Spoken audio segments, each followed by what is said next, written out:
glad you could join us today. I've been craving some peanut butter and cookie dough, so I thought I'd mix both of these together.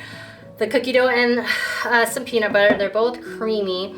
And I love to have a crunch when I do my peanut butter brownies. So I'm gonna add some walnuts. You can add whatever you want. Like you can add raisins or dates even. Those are really good.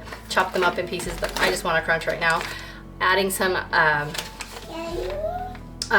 unsweetened chocolate chips, and then let's see, I have spelt flour. You don't have to use spelt flour, this is whole grain. You could also use white flour, or you can use oat flour. And a little bit of milk, your choice, whichever milk you want to add. And I'm adding some flaxseed, this just helps bind it. And also it helps keep you regular. Adding some baking soda in here. And you wanna have some parchment paper ready.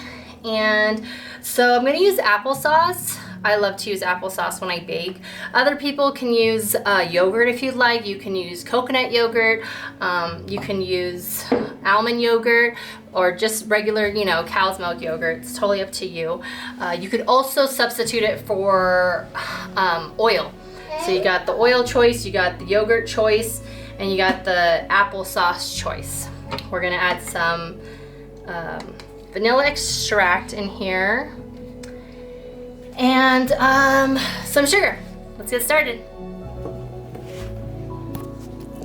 I like to use this type of spatula because it just helps it like really mash everything. So if you haven't invested in one of these, try using it the next time you bake. It's easier than a fork and a spoon to me. And once you buy it, it'll last you hopefully a lifetime. We've blended our 1 cup of peanut butter mixed with cookie butter and 1/4 cup of applesauce. Now we're gonna do our dry ingredients. Almost forgot my 1 teaspoon of vanilla. Okay, there we go. All right, so far I've already put in my flour, my spelt flour, and I put in my baking soda, and now I'm gonna add 2/3 sugar. Okay, there we go. Mix these together.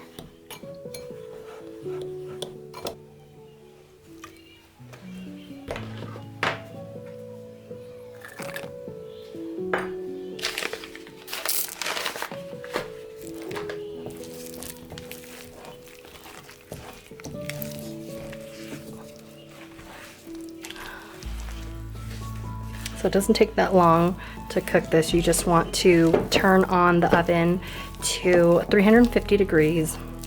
And it should only take about 10 minutes. And after that, you want to put it inside of the refrigerator. Let it cool and harden. Okay, now we want to transfer it to our parchment paper or greased pan. Okay. Boom, so easy peasy for a craving. Just spread it.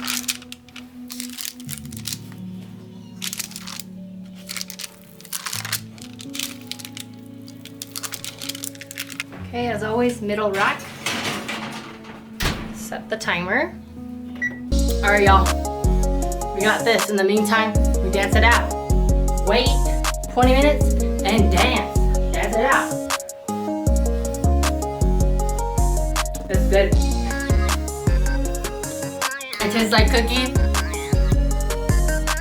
and peanut butter. And the best part, when you bake without having to use like eggs, oops, you don't have to worry about getting a tummy ache from having raw eggs. Enjoy it. Jazz it out. And eat.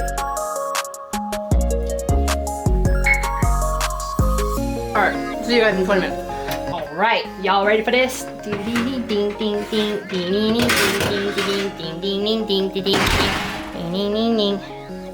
Oh man, I'm breaking it. There she is.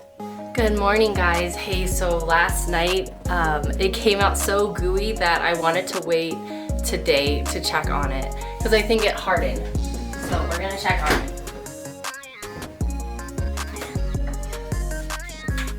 Oh yeah, it looks so much better. Look at that. It's like hard. So we'll cut into it. The finished product. You can see that.